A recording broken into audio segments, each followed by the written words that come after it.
ഹൈന്ദവരുടെ ആരാധനാമൂർത്തികളായ രാമനെയും ലക്ഷ്മണനെയും സീതയെയും അടക്കം അത്യന്തം അധിക്ഷേപിച്ചുള്ള അശ്ലീലം നിറഞ്ഞ CPI MLA പരാമർശം വിവാദമാകുന്നു. സത്യപ്രതിജ്ഞയുടെ നഗ്നമായ ലംഘനം നടത്തിയ തൃശൂർ MLAയും CPI നേതാവുമായ P. ബാലചന്ദ്രന്റെ MLA സ്ഥാനം തെറിക്കാൻ സാധ്യത.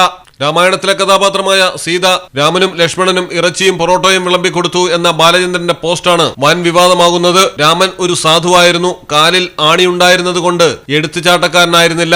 ഒരു ദിവസം ലക്ഷ്മണൻ ഇറച്ചിയും പൊറോട്ടയും കൊണ്ടുവന്നു. ചേട്ടത്തി സീത 3 പേർക്കും വിളമ്പി. അപ്പോൾ ഒരു മാൻകുട്ടി അതുവഴി വന്നു. സീത പറഞ്ഞു, രാമേട്ട അതിനെ കറി വെച്ച് തരണം. രാമൻ മാനിന്റെ പിറകെ ഓടി. മാൻ മാരിയപ്പൻ എന്ന ഒടിയനായിരുന്നു. മാൻ രാമനെ വട്ടം കറക്കി വഴിതെറ്റിച്ച് നേരം പോയി.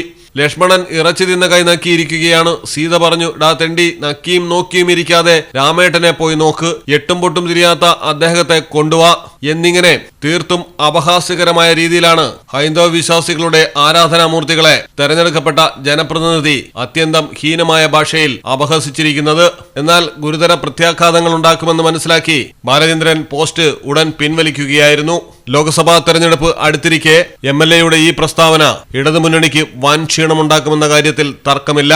ഹിന്ദു സംഘടനകളും BJPയും അടക്കം MLAക്കെതിരെ നിയമ നടപടിക്കൊരുങ്ങുകയാണ്.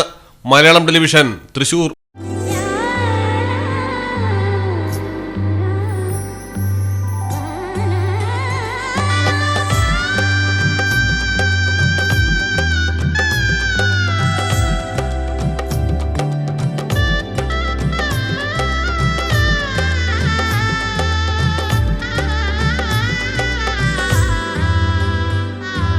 Celebrate the moments of colors.